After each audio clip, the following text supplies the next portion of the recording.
حضرت عمر رضی اللہ تعالیٰ عنہ ایک کچی اینٹ اٹھاتے ہیں، پھر نیچے رکھ دیتے ہیں، پھر اٹھاتے ہیں، پھر رکھ دیتے ہیں، اور پھر کہتے ہیں کاش کہ میں یہ اینٹ ہوتا۔ حضرت سیدنا صدیق اکبر رضی اللہ تعالیٰ عنہ درخت کے نیچے بیٹھے تھے، ایک چڑیا ایک شاخ سے اڑ کے دوسری شاخ پہ جاتی، وہاں سے اڑ کے پھر دوسری شاخ پہ آتی، تو حضرت صدیق اکبر رو پڑے، کہا چڑیا کتنی موج میں ہے، جس شاخ پہ چاہے بیٹھتی ہے، اور قیامت کے دن تیرا حساب بھی نہیں ہوگا۔ کہا پھنسے تو ہم ہیں۔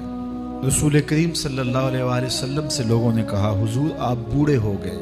حضور کی مبارک داڑھی میں سفید بال، سر انور میں بھی سفید بال، اگرچہ ان کی تعداد محدود تھی لیکن ظاہر ہوئے۔ کہا سورہ ہود اور اس کی مماثل صورتوں نے مجھے بوڑھا کر دیا ہے، کیونکہ ان صورتوں میں اللہ کے عذابوں کا ذکر ہے، آخرت کا ذکر ہے۔